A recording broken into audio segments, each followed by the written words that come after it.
అందరూ ఎలా ఉన్నారు? ఈరోజు అయితే ఇంకొక ఇంట్రెస్టింగ్ టాపిక్ అయితే ముందుకు వచ్చేసాను గైస్. వంగవీటి రంగా. ఈ పేరు వేరొక వైబ్రేషన్ అయితే వస్తుంది కదా.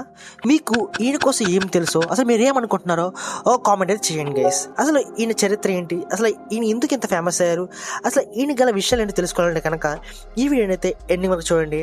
అలాగే మీరు కనుక మన ఛానల్ని సబ్స్క్రైబ్ చేసుకోండి గైస్. ఇక మన వీడియోలోకి వెళ్ళిపోతే, వంగవీటి రంగా ఈయన ఏపీ రాజకీయాల్లో ఒక వివాదాస్పద ఒక వ్యక్తి అనమాట.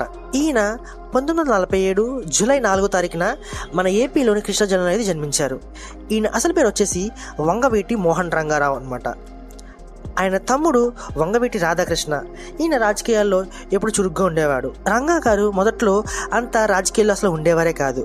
కాకపోతే 1974లో తన సోదరుడిని హత్య చేసిన తర్వాత ఈయన రాజకీయంలోకి వచ్చారు. రంగా గారు దేవినేని రాజశేఖర్ నేతృత్వంలో మరొక స్థానిక సమూహంతో తన సోదరుడు పోటీని వారసత్వంగా పొందాడు. ఆ తర్వాత 1981లో ఇండియన్ నేషనల్ కాంగ్రెస్లో ఈయనైతే చేరారు ఫ్రెండ్స్.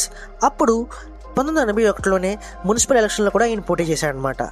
ఆ టైంలోనే ఐఎన్సీ తన అభ్యర్థిని కూడా ఉపసంహరించుకుంది. ఈ టైంలోనే ఎన్టీ రామారావు గారి తెలుగుదేశం పార్టీ స్టార్ట్ అయింది. ఆ తెలుగుదేశం పార్టీ కూడా మన దేవినేని రాజశేఖర్ గారికి అయితే టీడీపీ సపోర్ట్ అయితే ఉంది. మన రంగా గారు అయితే 1985లో అసెంబ్లీ ఎన్నికల్లో అయితే విజయవాడ తూర్పు నియోజకవర్గం నుంచి అయితే ఈయన ఐఎన్సీ అభ్యర్థిగా గెలిచారు ఫ్రెండ్స్. రంగా గారి కోసం చెప్పుకోవాలంటే తన ఆవేశపూరిత ప్రసంగాలు, దూకుడు వ్యూహాలు మరియు కాపు నియోజకవర్గం నుండి బలమైన మద్దతు కోసం ప్రసిద్ధి అనమాట.